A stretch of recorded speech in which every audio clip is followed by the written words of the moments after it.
السلام عليكم واهلا بكم في فيديو جديد من فيلم ترند. وفي الفيديو ده هراجع معاكم اول حلقتين من مسلسل مونارك ليجاسي اوف مونسترز. This world, it's not ours. Believe me. It is so much more vast than we could possibly imagine.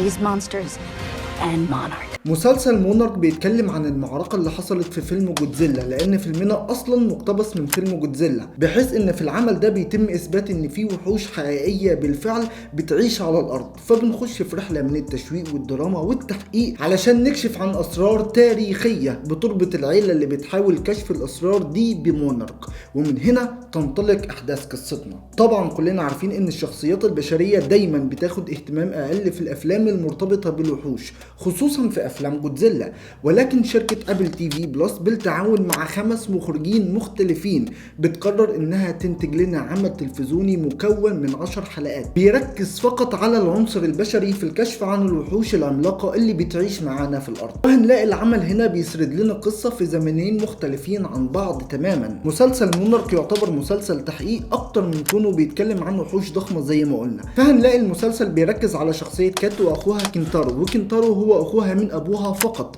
وهي بتكتشف ده عن طريق الصدفة، ولكنهم هما الاتنين بيحققوا مع بعضهم، كل واحد فيهم من جانب مختلف بكل تأكيد. بالحاجات اللي بيتوصلوا بيها الخاصة بأبوهم، الحاجات دي هتوصلهم لمونارك، ومونارك دي هي المنظمة الغامضة المسؤولة في البحث عن التايتنز. وبعد مرور أكتر من 50 سنة بيستعينوا بمساعدة كينتارو ومجموعة من المحققين اللي هما كينتارو وماي وليشو. خلونا نتعرف عن شخصية لي أكتر. لي ده شخص صديق جدهم اشتغل معاه قبل كده في أيامه الملكية، وهنلاقي إن ليه له تاريخ في القرن العشرين في فترة الخمسينيات.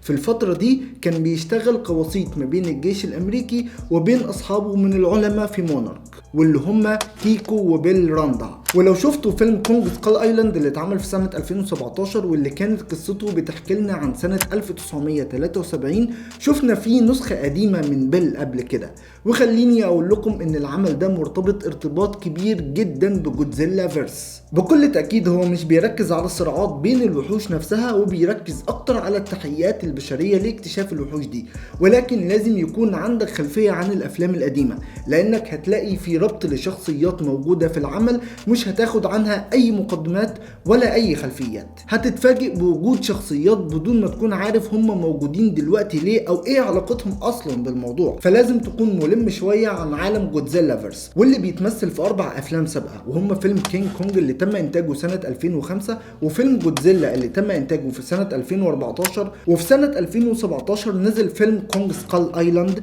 ومؤخرا في سنة 2021 شفنا فيلم جودزيلا فيرسس كونج. طب في حالة لو انت مش متابع تماما للعالم ده وعايز تبدأ تشوف مسلسل مونارك بدون اي خلفيات سابقة، هل هتقدر تستمتع بالعمل؟ بكل تأكيد هتقدر تستمتع بالعمل جدا. ولو في شخصية معينة مش فاهم تاريخها، ممكن ببحث بسيط كده على جوجل تقرا لك مقال او 2 هيجيب لك تاريخ الموضوع كله، وبعدها تقدر تكمل العمل عادي. لان هنا في مونارك الموضوع انا حبيته اكتر، لانه بصريا ممتع بشكل غير طبيعي، وتاريخيا بقى بربط الاحداث مع بعضها شيق اكتر ومخلي القصة في حماس كبير جدا. وفكرة سرد الاحداث في خطوط زمنية مختلفة مخلي الموضوع انترستنج بشكل غير طبيعي. وبالرغم من اني مش بحب افلام المونسترز بشكل كبير، لان بحسها تارجتد لفئة معينة من المشاهدين اللي هم بيدوروا على عمل للمتعة، ولكن مونارك اداني تجربة جدا جميلة ومختلفة، وبتشغل مخك مع المخرج في اكتشاف الحقيقة.